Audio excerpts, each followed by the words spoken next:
नमस्कार, मैं अंकित सिंह हूं और आप देख रहे हैं किसान तक। बिहार एक ऐसा राज्य जिसकी एक बहुत बड़ी आबादी या यूं कहें तो आबादी का करीब 80 से 90% हिस्सा गांव में निवास करता है और उस गांव में उन लोगों के लिए जो जीविकोपार्जन का सबसे बड़ा माध्यम होता है वो खेती के साथ पशुपालन, पोल्ट्री, मत्स्य पालन होता है।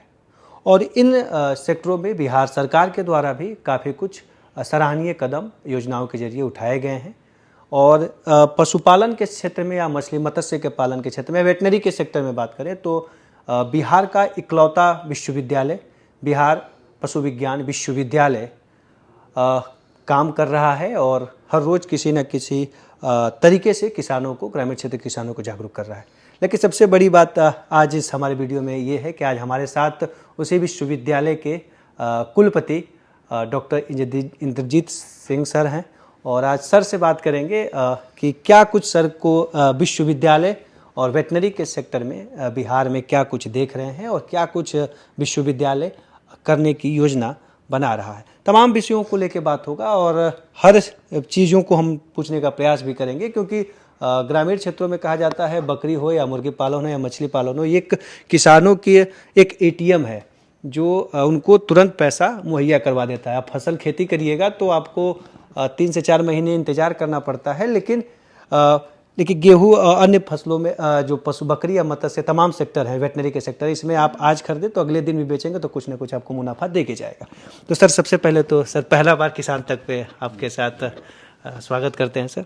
सर, बातचीत बिहार की हो रही है और बिहार में एक चीज़ देखा जाता है कि पशुपालन जो है ग्रामीण क्षेत्रों में, एक जो बिहार की 80 से 90% आबादी गाँव में रहती है और उन गाँव के लोगों का जो नकदी जो इनकम का सोर्स है वो चाहे बकरी हो, चाहे मुर्गी हो, चाहे गाय भैंस दूध हो, इन तमाम चीज़ों से वो अपना आय को रोज़ कुछ ना कुछ कमाते हैं। क्या कुछ देखते हैं बिहार में आपने आने के बाद और क्या कुछ आपके लिए लगता है कि चैलेंज है जिसको आप अपने कार्यकाल में पूरा करने के लिए एक तरह से प्रयासरत रहेंगे? बिल्कुल, ये पशुपालन आज के दिन किसान के लिए एक बहुत ही अहम काम है खेतीबाड़ी के अलावा। और यदि इसका हम देखें, तुलना करें खेतीबाड़ी से, तो इसके अंदर आमदनी किसान की ज़्यादा है। आपने बताया कि एटीएम है, वो तो है ही है, पर ओवरऑल यदि एक गाय, अच्छी गाय आपके पास है क्रॉस ब्रीड, या एक भैंस अच्छी है मुर्रा नस्ल की, वो लगभग किसान को 1 एकड़ से भी ज़्यादा की पैदावार एक साल में देती है। और उसके अलावा यदि आपके पास अच्छी नस्ल के पशु हैं तो आपकी जो उसको एक पशु को बेच के, कई जगह तो ये है कि वो उसके अंदर ज़मीन भी खरीद सकते हैं, इतनी अच्छी नस्ल के पशुओं की कीमत हो गई है। और परंतु बिहार के अंदर उतनी अच्छी नस्ल की ना तो गाय हैं ना भैंस हैं। यहाँ की लोकल गाय हैं, बचौर है, पूर्णिया है, भैंस की भी कुछ प्रजातियां हैं, पर वो रिकॉग्नाइज्ड कोई भी नहीं है। हमने हमारी यूनिवर्सिटी के थ्रू उनको रिकॉग्निशन करने का national bureau of animal genetic resources Karnal है, वहाँ से उनकी मान्यता होती है। उसके लिए हम कर रहे हैं कि जो भी यहाँ की यूनिक नस्ल हैं उनको पहले मान्यता दिलवाई जाए। फिर दूसरा होता है कि उस नस्ल के ऊपर कुछ काम किया जाए ताकि उस नस्ल के जो अच्छे पशु हैं उनकी पहचान की जा सके। तो उसके अंदर हम आने वाले टाइम में काम करने जा रहे हैं। सर, चूँकि आपका जो काफ़ी कुछ आपने गाय या भैंस को लेके तमाम तरह के पशु, इससे संबंधित तमाम तरह के रिसर्च और कई क्षेत्रों में अपने कई कार्य किए। बिहार में क्या देखते हैं? विशेष तौर से गाय की कुछ ऐसी भी नस्ल हैं जो बिहार की अपनी है, लेकिन वो कहीं ना कहीं समाप्ति की ओर दिखाई दे रही। तो उन चीज़ों को लेके क्या कुछ देख रहे हैं? भैंस को लेके क्या कुछ देख रहे हैं? क्योंकि भैंस का एक कहा जाता है कि बहुत बड़ा जो है दूध का दाम दिलाने में भैंस के दूध की बहुत बड़ी भूमिका रहती है गाय की अपेक्षा। तो क्या कुछ देख रहे हैं कि बिहार की भैंस का जो दूध है उसकी जो गुणवत्ता है, मैं मानता हूँ गाय के दूध के, खासतौर पे हम जब गाय का जिक्र करते हैं तो गाय का जो दूध का ज़्यादा उत्पादन होता है वो विदेशी नस्लों का या शंकर नस्ल की जो गाय है, क्रॉस ब्रीड जिसको कहते हैं, उनका होता है। उसके मुकाबले में भैंस का दूध लगभग दुगना अच्छा है। फैट देख लीजिए आप, SNF देख लीजिए, बाकी जो प्रोटीन हैं, जो मिनरल्स हैं, सब तरह की जो चीज़ें हैं भैंस के दूध में अच्छी होती है। और इसी कारण भैंस का दूध जो है हमारी चाय के लिए आप थोड़ा सा डाल देंगे चाय में अच्छा रंग आ जाता है। गाय के दूध में आप दूध के अंदर पत्ती डाल देंगे तो भी कहा नहीं जाता है आता। कि पानी गाय में तो डालिए, गाय के दूध में डालिए मत तो पकड़े जाएंगे। तो तो वास्तव में भैंस हमारे यहाँ की जो भैंस है वो दुनिया में नंबर 1 है। मुर्रा की नस्ल जो है वो बहुत अच्छी उत्पादकता है। उसके अलावा भी हमारे यहाँ पूरे देश में लगभग 20 अलग अलग नस्ल हैं। एक नस्ल और अभी रजिस्टर हुई तो 21 नस्ल हैं भैंस की। पर उनमें 5-6 नस्ल हैं, जिसमें एक महसाना है गुजरात की, वो भी बहुत अच्छी, छोटा साइज़ है। हमारी यहाँ की जिस तरह भैंस है उसका साइज़ छोटा है। तो हमें उस तरह की नस्ल का लाके और हमारे यहाँ जो भैंस के अंदर उसका उत्थान करने के लिए हमको वो नस्ल का बीज लाके और यहाँ डालना पड़ेगा। गायों का जो है, क्योंकि हमारी बचौर है या पूर्णिया है वो यहाँ की लोकल गाय है, तो उसका भी हमें संवर्धन करने की आवश्यकता है। क्योंकि हमारी लोकल ब्रीड की जो नस्ल की जो गायें हैं, देसी जिनको बोल देते हैं, उनके अंदर कई ऐसे गुण हैं जो विदेशी गायों में, अधिक दूध देने वाली गायों में नहीं होते। कि एक उनके बीमारियों से बचाव का, उनका गर्मी से बचाव का, और आने वाले टाइम में जब क्लाइमेट चेंज की हम बात करते हैं तो इस तरह के चैलेंजेस आ रहे हैं। ये हमारे आगे आने वाले टाइम में चेतावनियां हैं कि क्लाइमेट चेंज हो रहा है। उसके अंदर हमको पशुओं की नस्ल वो कामयाब रहेगी जिसके अंदर ये सहने की क्षमता होगी ज़्यादा गर्मी को, तो वो उसमें हमारी नस्लें फिट बैठती हैं। इसलिए हमें आवश्यकता है कि उनमें जो अच्छे पशु हैं, अच्छी गाय हैं दूध देने वाली, उनकी पहचान करके उनको आगे आईवीएफ तकनीक से उनके बच्चों को फ्रोजन सीमन से उसको आगे पॉपुलेट किया जाए। जो नॉन डेस्क्रिप्ट गाय हैं उनको ज़रूर हम क्रॉस ब्रीडिंग की तरफ ले जा सकते हैं। और क्रॉस ब्रीडिंग में मैं मानता हूँ कि हमारे वातावरण के अनुकूल जो है वो जर्सी गाय ज़्यादा है एचएफ के मुकाबले। जर्सी का दूध भी बेटर होता है। ज़्यादातर जर्सी में भी A2 प्रकार का जो बीटा केजिन प्रोटीन है वो होता है जो हमारी देसी गाय में होता है। तो जर्सी की तरफ मेरा ये मानना है कि जर्सी की तरफ हम क्रॉस ब्रीडिंग में करें। उसके अलावा अपनी जो देसी गाय है उसका संवर्धन करें। और भैंसों के अंदर मुर्रा के अलावा हम जो महसाना नस्ल का भी लाके यहाँ अपना क्रॉस ब्रीडिंग करें। सर, इस बातचीत में मैंने दो सवाल मेरे हैं जो मुझे मैंने सुना भी है और शायद मेरी जानकारी है, उससे हम आपके ज़रिए स्पष्ट भी करवाना चाहेंगे। दूसरी पहली बात सर ये है कि कुछ जानकार जो हैं वो ये कहते हैं कि जैसे गिर की गाय हुई, बिहार के क्लाइमेट के लिए लोग गाय तो पालन कर रहे हैं, लेकिन वहाँ के लिए जलवायु के लिए गिर बहुत ज़्यादा अनुकूल नहीं है। तो सर, चूँकि आपका इस सेक्टर में अपने आप में महारत हासिल है, तो हम ये जानना जरूर चाहेंगे कि हमारे किसान भाई बहुत हैं जो सोशल मीडिया के जरिए कई तरह की खबरें देखते हैं कि इससे हमने इतना लाख रुपए की कमाई हो रही है, तो वो एक बार इन्वेस्ट करके एक अच्छा खासा हर नस्ल की गाय लेके चले आते हैं, लेकिन उनके लिए एक बहुत बड़ा फिर उनको तकलीफ होता है। तो वैसे लोगों के लिए सर क्या कुछ आप देखते हैं बिहार के क्लाइमेट के लिए? और दूसरा सर सवाल है कि भैंस की बातें हो रही है और जहाँ तक मुझे पता है, लगता जानकारी है कि अभी तक से शायद बिहार की अपनी भैंस को लेके किसी तरह की जो एक नस्ल की बात होती है अधिकारी की, बिहार से इस भैंस की पहचान हो, इस तरह की चीज़ें नहीं हुई हैं। और ऐसा है पोल्ट्री में भी हमने देखा है, विशेष रूप से मुर्गियों में। क्या देखते हैं सर कि कितना ये भी ज़रूरी है? और क्योंकि एक लंबे समय से हर जब बात होता है तो एक सवाल उठता है हर बार कि आप बहुत कुछ कर रहे हैं पशुपालन में, विभाग कर रहा है, विश्वविद्यालय कर रहा है, लेकिन अभी तक से बिहार का अपना भैंस हो या मुर्गी हो क्यों नहीं है, क्या है? तो सर पहले तो गाय को लेके आप। गाय का देखिए, मैंने बताया कि जो अपनी देसी गाय है उसके संवर्धन के लिए 2 तकनीक हैं, कृत्रिम गर्भाधान और साथ में आईवीएफ, जिसको टेस्ट ट्यूब बेबी बोल देते हैं। परख नली शिशु जो आजकल ह्यूमन में भी जो जहाँ इनफर्टिलिटी की प्रॉब्लम है होती है वहाँ पर इसका प्रयोग किया जाता है। परंतु पशुओं से ये जो तकनीक है पशुओं से बनाई गई है। स्टार्टिंग इसकी पशुओं से हुई है, उसके बाद ये ह्यूमन बींग्स में इनफर्टिलिटी को ट्रीट करने के लिए उसका इस्तेमाल हो रहा है। पर पशु में जो अच्छी मादा है, अच्छी फीमेल है, उसके ज़्यादा से ज़्यादा बच्चे लेने, वरना साल में 1 बच्चा देती है, अपने जीवन काल में 10-12 बच्चे दे देगी।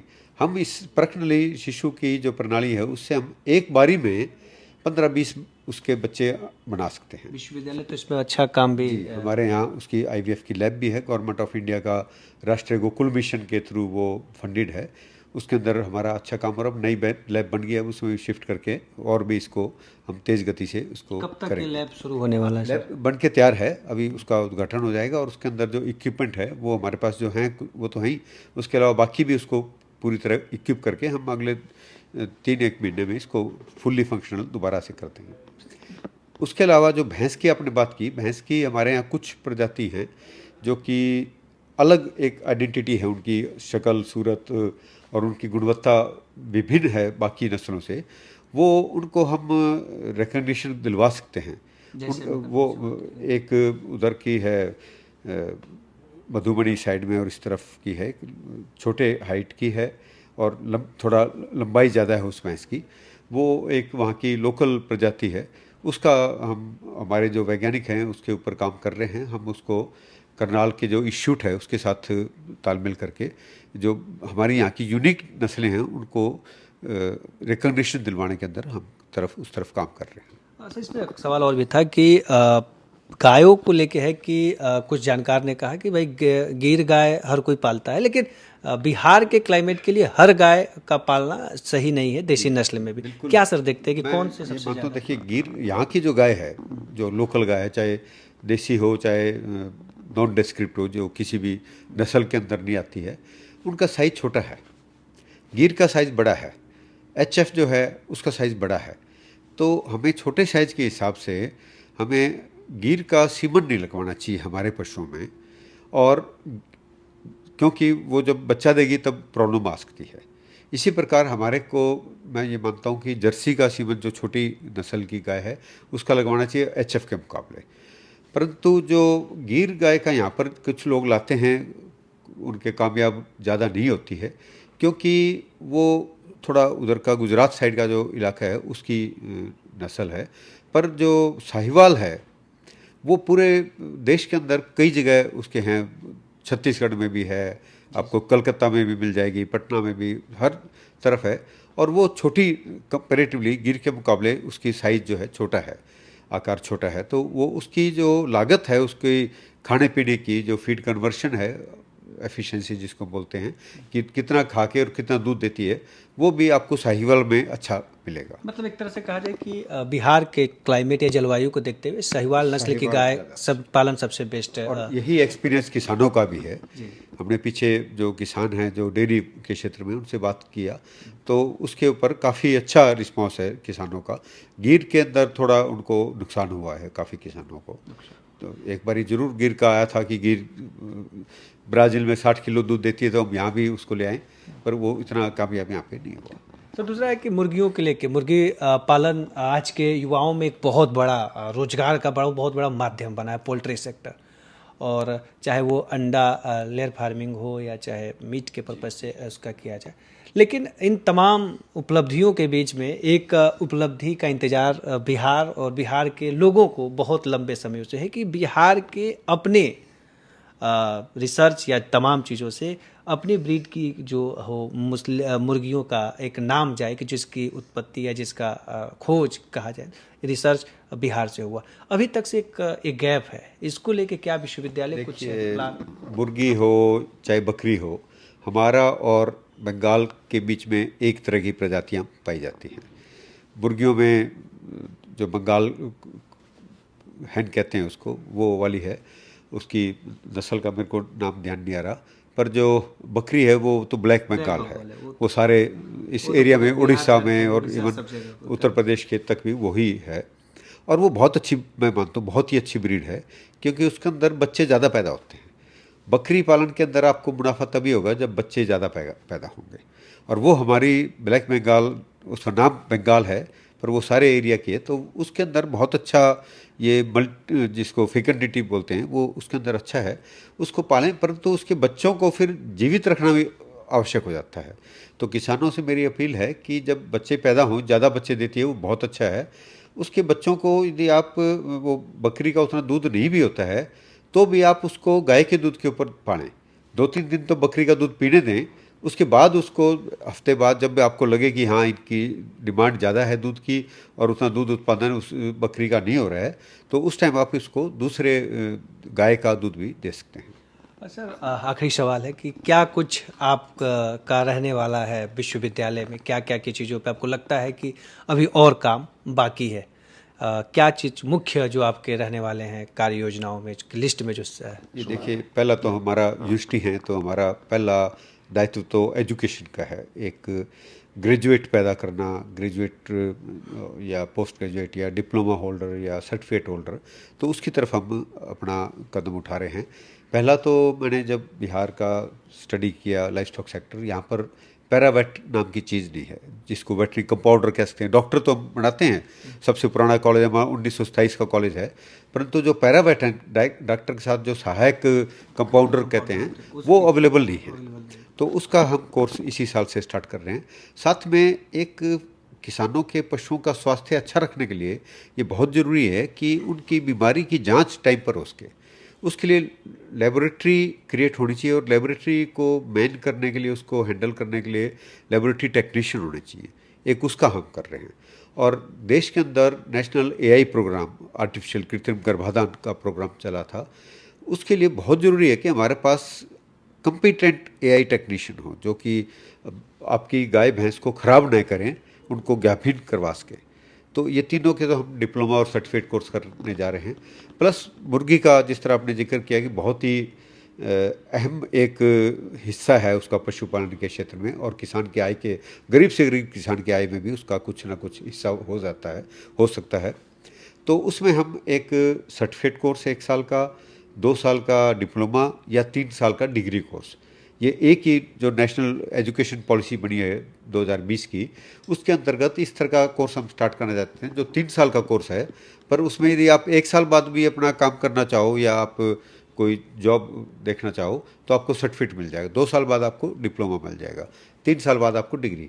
तो मैं चाहूँगा कि ज़्यादा से ज़्यादा, और ये तो बड़ा रोजगारोन्मुख तरह का एक कोर्स होगा, क्योंकि पोल्ट्री सेक्टर यहाँ भी बढ़ रहा है और पूरे देश में काफ़ी तेज़ी से बढ़ रहा है। जितनी डेयरी की ग्रोथ है, उससे लगभग 1.5 गुना ज़्यादा पोल्ट्री क्षेत्र की ग्रोथ है। और गरीब से गरीब किसान भी इसको पाल सकता है, और करोड़पति अरबपति भी इसके अंदर हैं। आपको पता है, बड़ी बड़ी हैचरीज हैं, बड़े बड़े इस तरह के हैं।